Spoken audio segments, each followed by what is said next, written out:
we just hit £25,000 per month. This is the story of how we built a 6-figure business in 500 days, started with zero money, £10,000 of debt, setbacks, all while living at my fiance's parents' house. This was my last shot to build a real business and prove to my dad I'm not just a dreamer. But if I failed, I'd have to give up on this dream forever and get a real job. We're following the teachings of Alex Hormozi, entrepreneur, $200 million net worth. He literally left a vacation because he missed making progress in his business. You want to start a business, the easiest one to start is a service business because it only requires your time and you learn a skill that other people can also learn, but some people just might not want to do it. My goal was to build a business as good as Alex Hormozi's. In this journey, we made costly mistakes, tried desperate side hustles, had a wedding we had no plan to pay for, and made a life-changing discovery. It's probably not how you thought this series was going to go.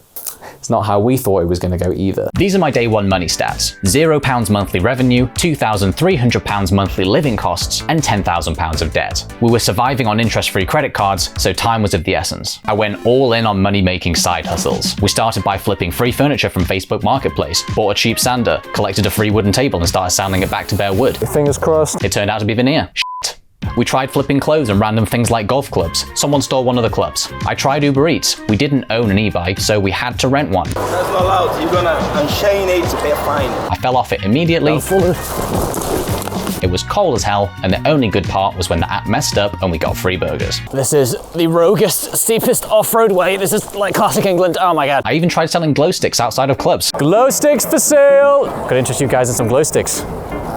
No worries. But my smooth talking did not sell a single stick. Kendra's hard at work flipping houses for us on House Flipper Simulator, so that's getting some cash in. Clearly, I wasn't a serial entrepreneur. I was a serial flip-flopper. This is one of those moments where it's like, do you push or do you pivot? The grass always looked greener doing something else. Like grass. I tried mowing lawns, and 10 free lawnmowers later, I had 0 paying customers. Oh God.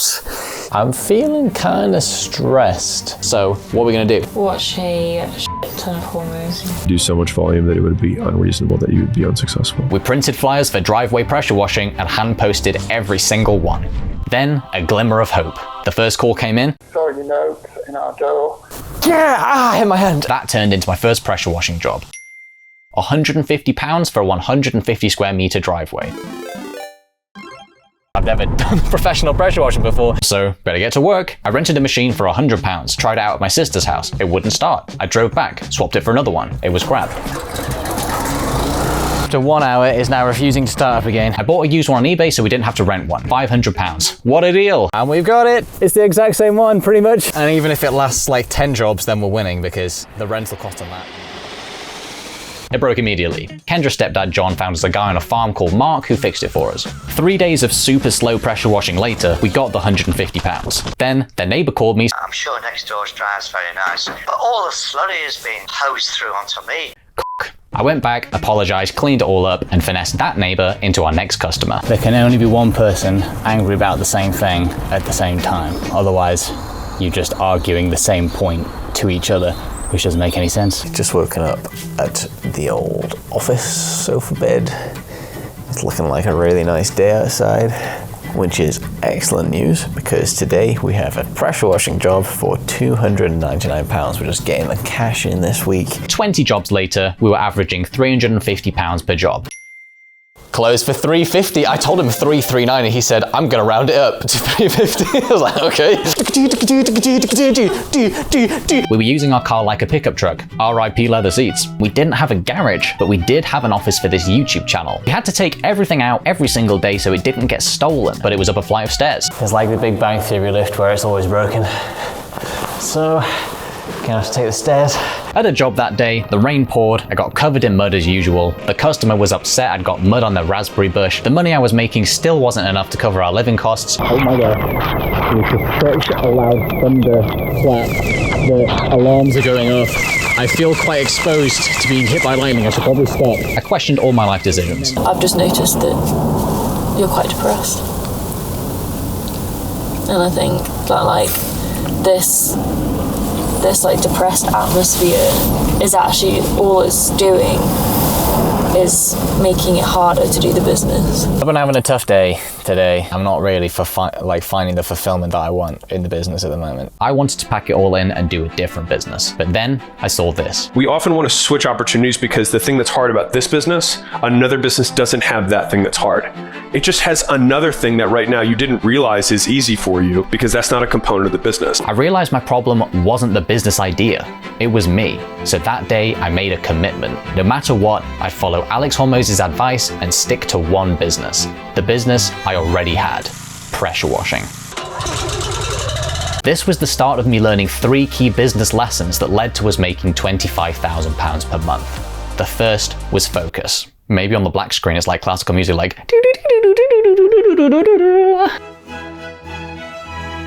we bought a £1,000 pressure washer from Amazon. The exhaust literally sheared off on its own from vibration. See how it's lopsided? This piece on the floor, that's supposed to be welded to it. I think I've actually burnt my finger on just picking it up, like it feels a bit ouchy. We sent it back and got another one sent out. The same thing happened.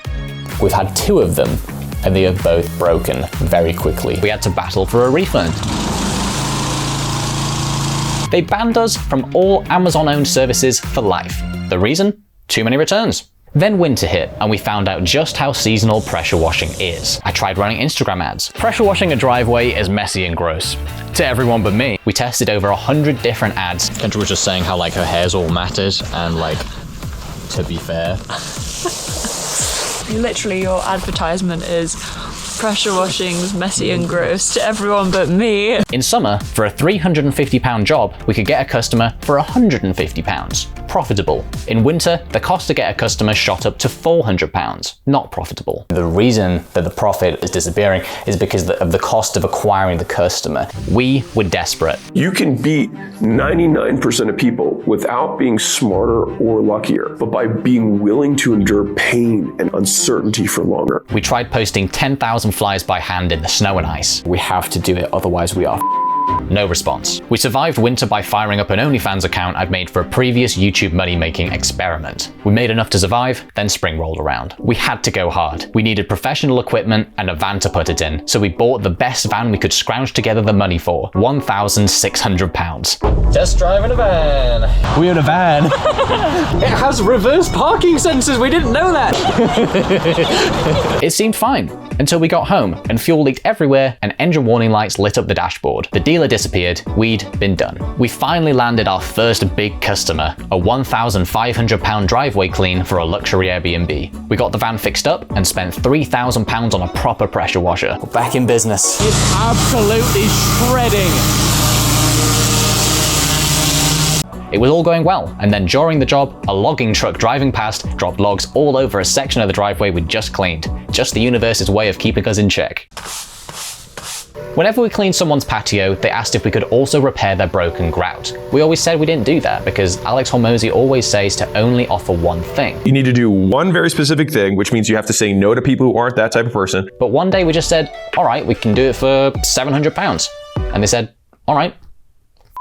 Breakthrough. We thought it'd take a day, it ended up taking 6. We probably just looked like monkeys bashing hammers against the ground. We've come a long way from that. This is what our process looks like today. But I'm jumping ahead. After 6 days, we finished and got a £100 tip. Do you know what it'd take to make £100 from Uber Eats delivery? I've only been going 2 hours. I wanted to do 8 or 9 hours. I am wrecked. A grueling 12-hour day in the freezing cold and rain, and we just got that as a tip. And that's when we knew we'd created something really valuable. We decided then and there to stop pressure washing anything and everything, and we focused to only offer patio rejuvenation. I stopped posting on my YouTube channel. We only did this business. We finally had focus, and from here, the business exploded.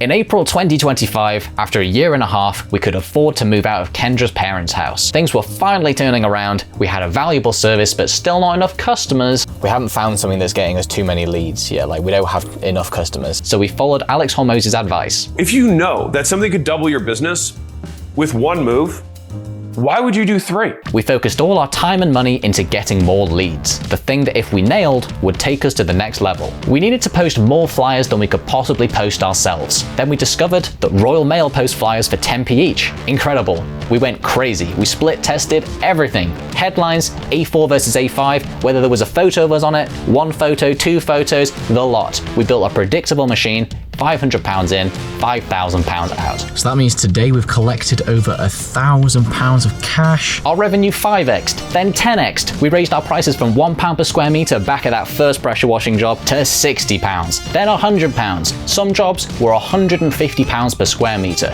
and people kept saying yes. We landed £10,000 plus jobs, hit £10,000 a month in revenue, then £15,000, then £25,000. After 500 days of grinding, literal blood, sweat, and tears, we were booked solid for 2 months. We bought another van, this time a big, almost new one from a proper dealership, and we rented a big ass garage. Now we could keep our materials there instead of going to Kendra's mum's driveway every morning. The bigger van let us take everything we needed, equipment, materials, the processes we developed, to a £3,000 job and finish it in 1 day. That meant we were on track to make £60,000 a month, almost $1 million a year.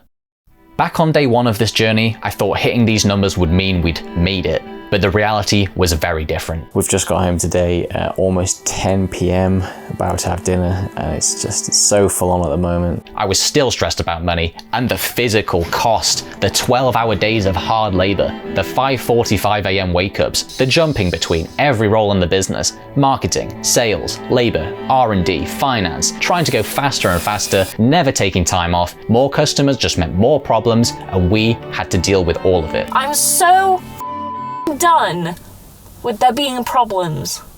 There are no problems. No, I choose to not accept that there are problems. Whoa. There are no problems. And the worst part was, it was all for a business that was solving a problem we didn't care about. Alex Hormozi says not to follow your passion. Everything will suck, and eventually you will get good at the things that you suck at, and then you'll enjoy being competent. We found it to be true that the more reps you do, the better you get at something. But what if the better you get at something, the more you hate it? I don't want to wake up in the morning and dread to have to do the things. I want to wake up and be excited. In the middle of all this, our wedding that we'd booked almost 3 years ago came around, committed to it, backing ourselves that we'd figure out some way to pay for it. And this business, this 500-day grind, meant we could have the wedding we'd hoped for. We were succeeding by every business metric, but once the wedding was over, that same business made us miserable again. I had this AI chat I'd been using for business strategy, and I told it how I was feeling. I laid everything out, the practically certain path to wealth through scaling this business, the physical pain to get there, the mental exhaustion, and our passion for a new but uncertain venture in fictional worlds. I asked it for a logical analysis, and the answer it gave me made me cry. Cry with relief. It told me what I already knew, that building a business you actually enjoy isn't just a nice to have, it's a core component to long-term success. We made the difficult decision right then and there. We'd steer from this path of £25,000 per month and climbing to pursue a business in a space that we love. The skills we gained will never leave us, and they'll catapult the start of any new venture. Looking back, I've never worked so hard in my entire life, but I didn't do it alone. None of this would have been possible without Kendra, my now wife, who was there at every moment in the trenches with me. She's my business partner and my rock. Thank you to Kendra's parents who put a roof over our heads, and to all our friends and family who supported us. And of course to Alex Hormozi for his books and free content which we used as our roadmap. And finally, to every single one of you who followed our journey. Thanks for being a part of it. The 500 days are over, but this is really just the beginning.